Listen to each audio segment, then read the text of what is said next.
नमस्कार साथियों। हमने पिछले अध्याय में मेवाड़ के इतिहास में महाराणा जगत सिंह तक के इतिहास का अध्ययन किया। अब हम आगे शुरुआत करते हैं।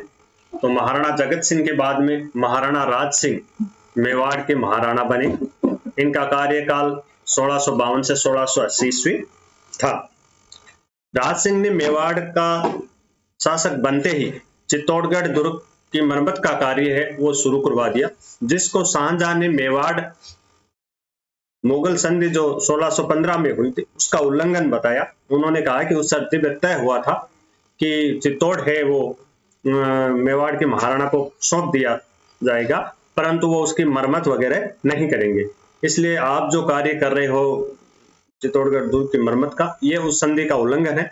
और इसलिए उन्होंने शार्दुल खां को मेवाड़ में भेजा और शार्दुल खां ने जो निर्माण कार्य चित्तौड़ के दुर्ग का हुआ था, कंगूरे और बुर्ज जो थी उनको उन्होंने गिरा दिया और शार्दुल खां वापस चला गया।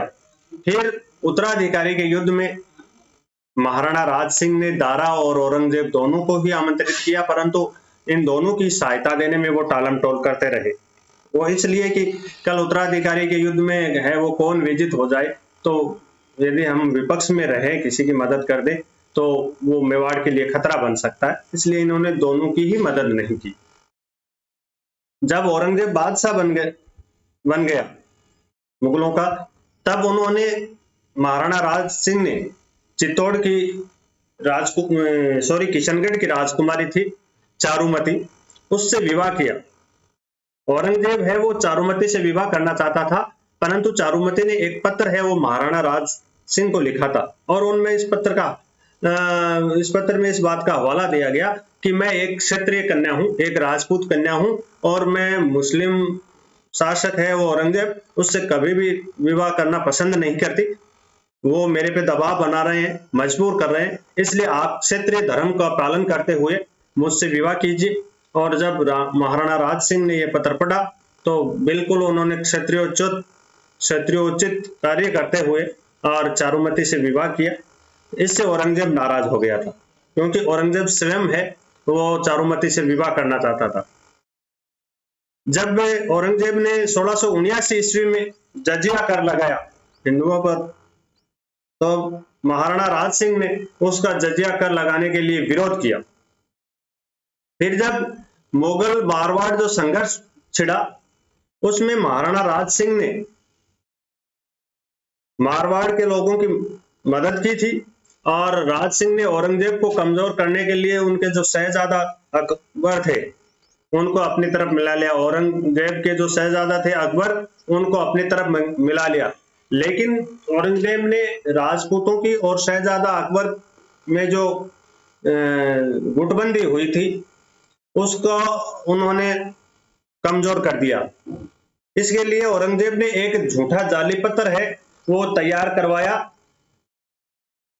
औरंगजेब ने अपने पुत्र अकबर के नाम पे, और पत्र में औरंगजेब ने लिखवा दिया कि वाह बेटा, आपने क्या राजपूतों को मूर्ख बनाया। ऐसी भाषा औरंगजेब ने उस पत्र में लिखवा दी। और वो पत्र है वो है राजपूतों के पास पहुंचा, तो राजपूत शासक महाराणा थे वो इस बात को समझ नहीं पाए औरंगजेब की कूटनीति को, और उन्होंने सोचा यार ये तो बाप बेटे दोनों मिले हुए हैं। इसलिए उन्होंने फिर शहजादा जो अकबर था उनकी कोई मदद नहीं की। और इसलिए औरंगजेब ने जो शहजादा अकबर ने जो विद्रोह किया था औरंगजेब के खिलाफ, जो राजपूतों की और शहजादा अकबर की जो गुटबंदी थी उसको तोड़ दिया था। ये औरंगजेब की बड़ी कूटनीति थी। 1680 में है वो राज सिंह की मृत्यु हो गई। राज सिंह के सेनापति थे और सलुम्बर के रावत थे रतन सिंह चूड़ावत। ये महाराणा राज सिंह के सेनापति थे, सलुम्बर उदयपुर के रावत थे। इनका विवाह बूंदी की संग्राम सिंह की जो पुत्री थी सहल कंवर, जिसे इतिहास में हाड़ा रानी के नाम से जाना जाता है, उनसे हुआ था।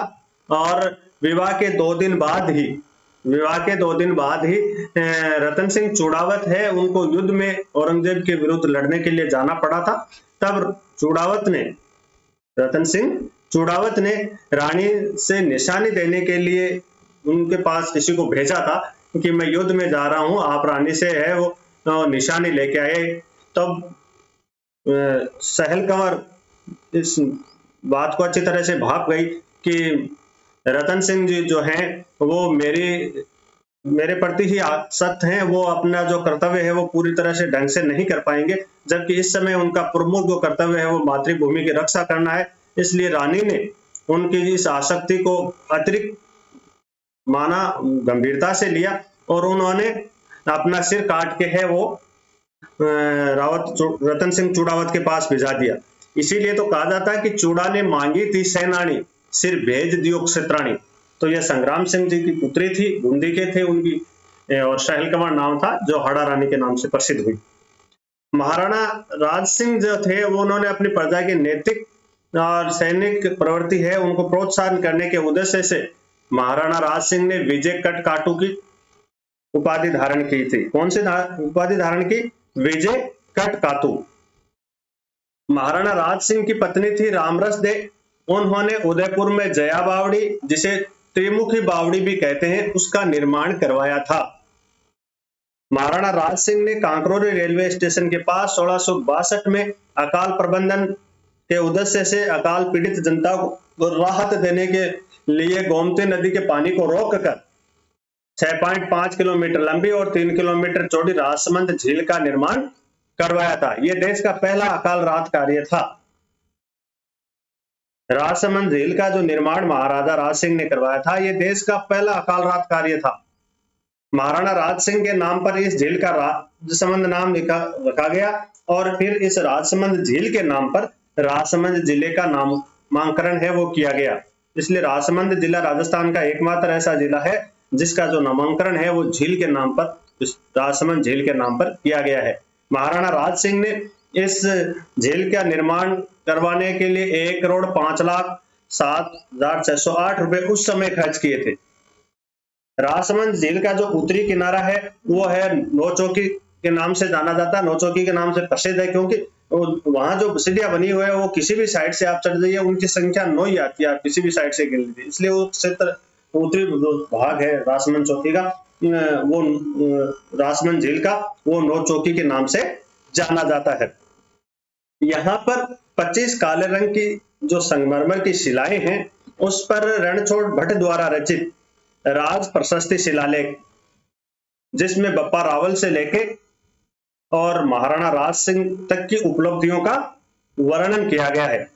और यह रणछोड़ भट्ट द्वारा रचित है राज प्रशस्ति। महाराजा राज सिंह ने प्रशस्ति किसी राजा के यशोगान के लिए लिखवाई जाती है, उसे क्या कहा जाता है? प्रशस्ति। तो महाराजा राणा राज सिंह ने अपने यशोगान के लिए ये प्रशस्ति लिखवाई थी। 25 संगमरमर की जो काले रंग की शिलाएं हैं उन पर अंकित है, संस्कृत भाषा में अंकित है ये, लेकिन इसकी कुछ पंक्तियां हिंदी में ही है।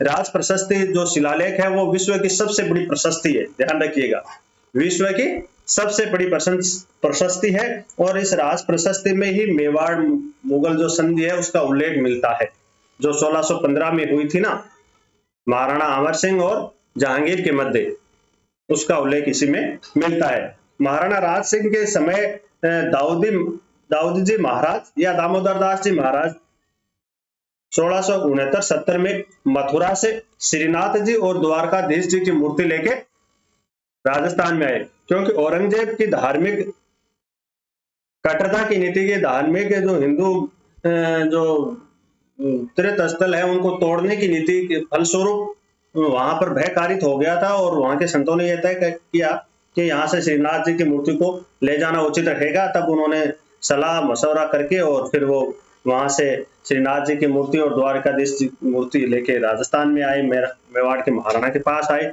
और महाराणा राज सिंह जी ने जो श्रीनाथ जी की मूर्ति और सियाड़ गांव, जिसे वर्तमान में क्या नाम देते हैं, नाथ द्वारा का प्राचीन नाम सियाड़ था, वहां पर श्रीनाथ जी की जब मूर्ति स्थापित कर दी गई तब इसका नाम नाथ द्वारा हो गया।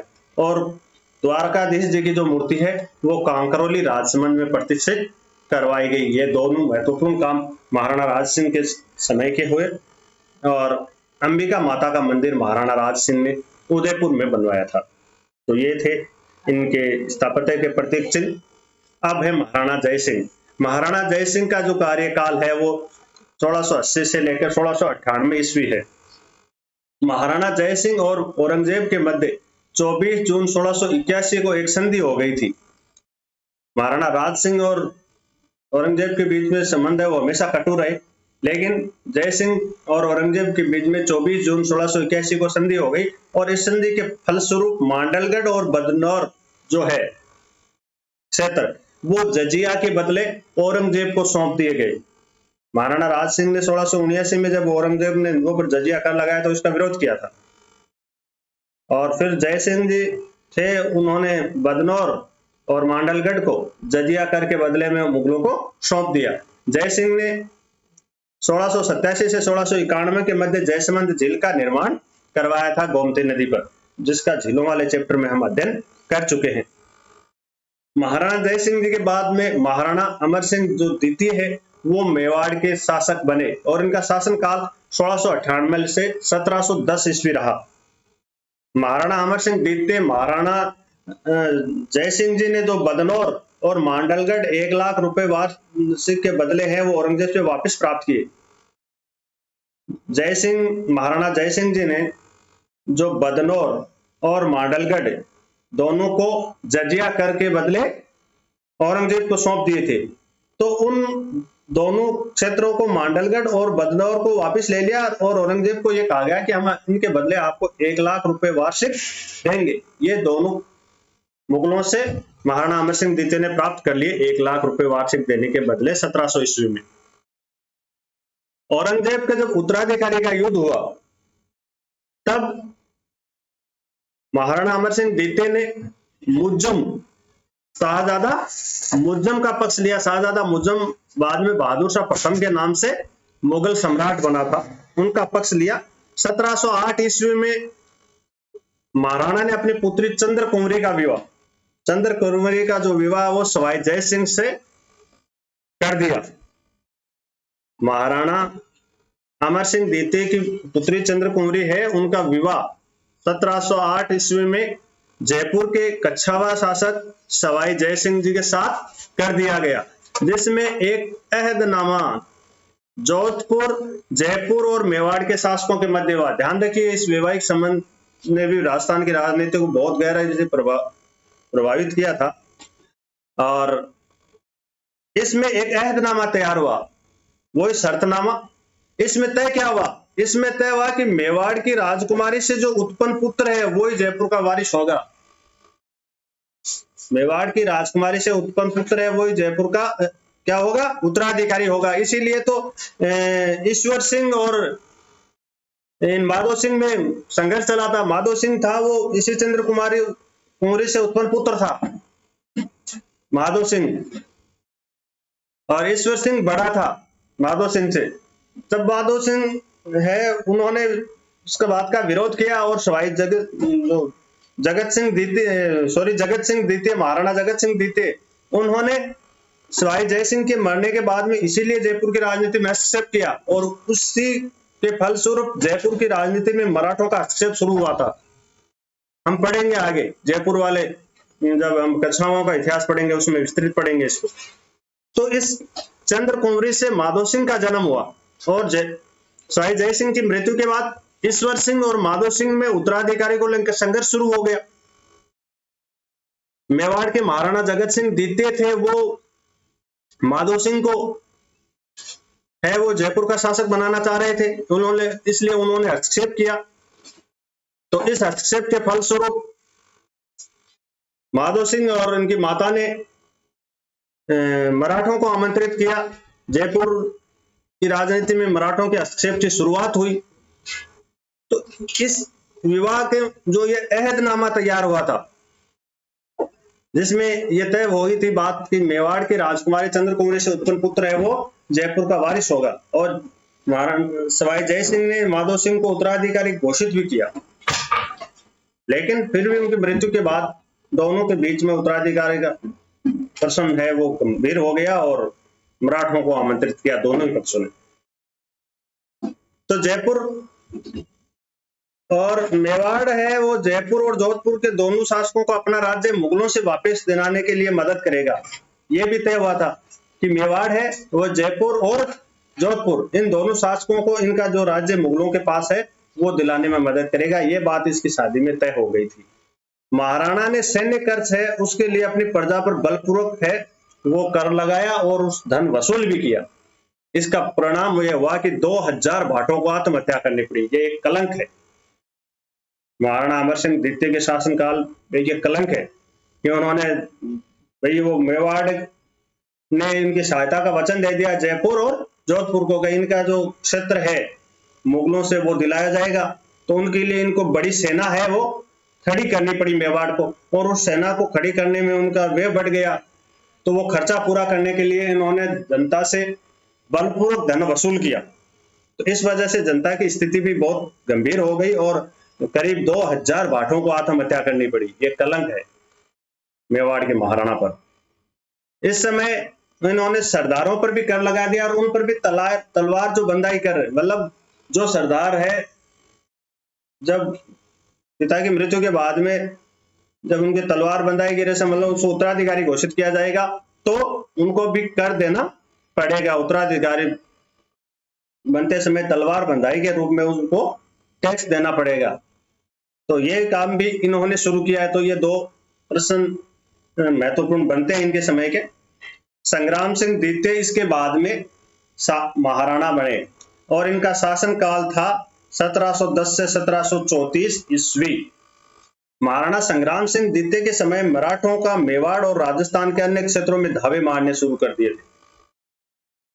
इनके समय में मराठों ने राजस्थान और मेवाड़ के विभिन्न क्षेत्रों में धावे मारने शुरू कर दिए और इन्होंने संग्राम सिंह द्वितीय ने मराठों को राजस्थान से बाहर निकालने की योजना भी बनाई, लेकिन वो जब तक क्रियान्वित करते उससे पहले इनकी मृत्यु हो गई, इसलिए उस योजना को ये क्रियान्वित नहीं कर पाई। योजना इन्होंने जरूर बनाई थी लेकिन वो उसको क्रियान्वित नहीं कर पाए। इससे पहले ही महाराणा संग्राम सिंह द्वितीय की है वो मृत्यु हो गई थी। इनके शासनकाल में मेवाड़ चित्रकला का जो प्रसिद्ध चित्र है कलिला दमना, इनका चित्रण हुआ। कलिला दमना है वो मेवाड़ चित्रकला के प्रमुख पात्र हैं। विष्णु शर्मा ने जो पंचतंत्र की कहानियां लिखी थी, पंचतंत्र की कहानियां प्रसिद्ध हैं जिनका काफी विदेशी भाषाओं में अनुवाद हो चुका है, विष्णु शर्मा ने लिखी थी वो। तो उसमें विष्णु शर्मा की पंचतंत्र है कहानियां, उनका ही फारसी में अनुवाद है और उसमें कलिला दमना एक पंचतंत्र में क्या है, विभिन्न पशुओं चरित्रों के माध्यम से ज्ञान की बातें हैं वो बताई हुई है। तो इनका जो फारसी अनुवाद है पंचतंत्र का, उसमें जो कहानियां उसमें एक शेर जो है राजा, उसके गिद्दड़, दो गिद्दड़ हैं वो मंत्री हैं, उसमें एक का नाम कलिला और दूसरे का दमना है। तो उनका चित्रण मेवाड़ शैली में उस समय महाराणा संग्राम सिंह द्वितीय के समय हुआ। कलिला दमना का चित्रण चित्रकला वाले में हम पढ़ेंगे। इसने उदयपुर में सहेलियों की बाड़ी का निर्माण करवाया और सिस्सारमा में वैद्यनाथ मंदिर का निर्माण करवाया। ये स्थापत्य के मामले में इनकी महत्वपूर्ण देन है। महाराणा संग्राम सिंह के बाद में महाराणा जगत सिंह द्वितीय 1734 से 1751 ईस्वी में मेवाड़ के महाराणा बने। महाराणा जगत सिंह द्वितीय, इनके समय की प्रमुख जो घटना है वो हुरडा सम्मेलन है। हुरडा सम्मेलन बूंदी के उत्तराधिकारी के जो मामले में मराठों के हस्तक्षेप के कारण राजस्थान के सभी राजा चिंतित हो गए। बूंदी के उत्तराधिकार के मामले में पहली बार मराठों ने राजस्थान में हस्तक्षेप किया था, तो उससे सभी राजस्थान के राजा वो चिंतित हो गए क्योंकि मराठा एक महत्वपूर्ण शक्ति के रूप में उभर रहे थे और राजस्थान के राजाओं की स्थिति बहुत दयनीय थी। कोई एक राजा इनका मिलकर मुकाबला नहीं कर सकता था अकेला, इसलिए सबको मिलकर मुकाबला करना जरूरी था। इसलिए उन्होंने प्रयास भी किए। बूंदी में मराठों के हस्तक्षेप और मंदसौर में मराठों के हाथों स्वाई जय सिंह है वो भी क्षुब्ध था क्योंकि उनकी भी मराठों के हाथों मंदसौर में पराजय हो गई थी। सवाई जय सिंह की उस समय काफी चलबल थी राजस्थान के राजाओं में, उसकी पराजय हो गई तो वो भी क्षुब्ध था, वो भी मराठों से बदला लेना चाह रहा था। तब ऐसी स्थितियां पैदा हुई। इसमें मारवाड़ का जो शासक था अभय सिंह, वो भी मराठों की बढ़ती हुई शक्ति से चिंतित था और वो मराठों के बढ़ते प्रसार को रोकना चाहता था। ऐसी स्थिति में 17 जुलाई 1734 को हुरडा भीलवाड़ा में है, वहां पर राजस्थान एवं अन्य राज्यों के राजपूत शासकों का, इनका राजस्थान के सभी शासक और अन्य राज्यों के राजपूत शासकों का एक सम्मेलन मेवाड़ के महाराणा जगत सिंह द्वितीय की अध्यक्षता में हुआ। एक सम्मेलन महाराणा जगत सिंह द्वितीय की अध्यक्षता में हुआ, जिसमें भाग लेने वाले कौन कौन थे? जयपुर के सवाई जय सिंह, जोधपुर के शासक अभय सिंह, कोटा के महाराव दुर्जन साल, बीकानेर के शासक सुजान सिंह, नागौर के बख्त सिंह, बूंदी के दलेल सिंह और करौली के गोपाल सिंह और किशनगढ़ के राज सिंह। इनका ध्यान रखिए, ओडा सम्मेलन में किन किन किस किस शासन ने किस किस रियासत के शासक ने भाग लिया, सुमेलित कीजिए, महत्वपूर्ण क्वेश्चन है। तो इन शासकों ने भाग लिया था, ये तो थे राजस्थान के। ओडा सम्मेलन में मध्य भारत के कौन कौन से राज्य थे? रतलाम, शिवपुरी, ईडर और गौड़ और अन्य राजपूत राजाओं ने भाग लिया। इन सभी राजपूत राजाओं ने और राज्यों के शासकों ने, जिनका मैंने बताया आपको, इन्होंने ओडा सम्मेलन में भाग लिया। और इस सम्मेलन में तय हुआ था, क्या तय हुआ था? वर्षा ऋतु के बाद सभी शासक जो हैं वो रामपुरा में अपनी सेनाएं लेके एकत्रित होंगे और मराठों के विरुद्ध अभियान किया जाएगा, यह तय हुआ था। परंतु वर्षा ऋतु के बाद में केवल जय सिंह और दुर्जन साल, कोटा के शासक और जयपुर के शासक के अलावा कोई भी सेना लेकर नहीं पहुंचा। केवल जय सिंह और दुर्जन साल दो ही पहुंचे और यही मुकुंदरा घाटी में जाकर वापिस आ गए। अपन दो क्या करेंगे? इसलिए ओडा सम्मेलन है वो एक तरह से अपने उद्देश्यों में असफल हुआ। महाराणा जगत सिंह के समय पेशवा बाजीराव प्रथम है वो मेवाड़ आया था। महाराणा जगत सिंह के समय, महाराणा जगत सिंह द्वितीय के समय पेशवा बाजीराव प्रथम है वो मेवाड़ आया और चौथ वसूली का समझौता हुआ। महत्वपूर्ण क्वेश्चन है। महाराणा जगत सिंह द्वितीय ने सवाई जय सिंह की मृत्यु के पश्चात उसके उत्तराधिकारी संघर्ष में हस्तक्षेप किया और माधो सिंह को राज्य दिलाने का प्रयास किया। यह चंद्र कुंवरी से उत्पन्न पुत्र था माधो सिंह, इसलिए उनको राज्य दिलाने का इसने प्रयास किया। फरवरी 1742 ईस्वी में सलुम्बर के रावत कुबेर सिंह ने महाराणा को पत्र लिखकर मराठों को मालवा से बाहर निकालने की एक बार योजना पुनः बनाई, लेकिन वो योजना भी केवल कागजों तक ही सीमित रह गई। इसलिए मराठों के खिलाफ अभियान करने का जो अब तक का जो प्रयास है उनके राजपूत शासकों का, वो सफल नहीं हो पाया। अब हम लेते हैं हरि सिंह द्वितीय। हरि सिंह द्वितीय का जो शासनकाल है वो 1761 से लेकर 1773 ईस्वी तक है। महाराणा राज सिंह द्वितीय है, उसकी निसंतान मृत्यु हो गई थी, उनके कोई संतान उस समय नहीं थी। तब उनके चाचा अर सिंह जो अड़ सिंह नाम से अप्रैल 1761 में मेवाड़ की गद्दी पर बैठा। उनके व्यवहार से मेवाड़ के जो सरदार थे वो बिल्कुल नाराज थे। वहीं दूसरी तरफ जब राज सिंह की मृत्यु हुई तो उसकी राज सिंह की जो पत्नी थी झाला रानी, वो गर्भवती थी, लेकिन उन्होंने इस बात को छुपाया इसलिए कि वो जानती थी कि हो सकता है अड़ सिंह उसका जो गर्भस्थ बच्चा है उसको मरवा सकता है, इसलिए उन्होंने अपने गर्भवती होने की बात को छुपाया। फिर जब उनके पुत्र हो गया झाला रानी के, उनका नाम रतन सिंह रखा गया और रतन सिंह को उनके मामा के जसवंत सिंह के पास गोगुंदा है वो भिजवा दिया। और जब रतन सिंह बड़ा हो गया तब मेवाड़ के जो सामंत हैं उन्होंने रतन सिंह को मेवाड़ का महाराणा बनाने की सोची, उनके लिए प्रयास उन्होंने तेज कर दिए। ये बात अड़ सिंह को पता चली, यार ये षड्यंत्र हो रहा है। तब अड़ सिंह ने अपने जो सामंत थे जो उनके खिलाफ थे, उनसे नाराज थे, उनको मरवाना शुरू कर दिया। अड़ सिंह ने भैंसरोडगढ़ के रावत लाल सिंह द्वारा बागौर के ठाकुर नाथ सिंह की हत्या करवा दी। कुछ समय बाद में उन्होंने सलुम्बर के रावत जोध सिंह को भी विष मिला पान खिलाकर उसको भी मरवा दिया। उसने सामंतों और जनता के रोष को दूर करने के लिए सिंध और गुजरात से मुसलमान सैनिक बुलाकर एक सेना की नई योजना तैयार की। ये महत्वपूर्ण क्वेश्चन है। अड़ सिंह द्वितीय ने तैयार की थी क्योंकि सामंत नाराज थे उनसे, तो उन्होंने कहा कि सामंत भी क्या याद रखेंगे, उनका हटा ही देता हूं, मैं दूसरी सेनाएं बुला लेता हूं। इसलिए उन्होंने सिंध और गुजरात से मुसलमान सैनिक बुलाकर एक नई सेना तैयार की। दूसरी तरफ मेवाड़ के जो सामंत थे, उन्होंने रतन सिंह के मामा जसवंत सिंह को ये कहलवा भिजवाया कि आप हमारे जो भावी उत्तराधिकारी हैं रतन सिंह जी, जो आपके भांजे आपके पास हैं, आप उन्हें कुमलगढ़ भेज दें। तो उन्होंने उनको कुमलगढ़ पहुंचा दिया रतन सिंह को।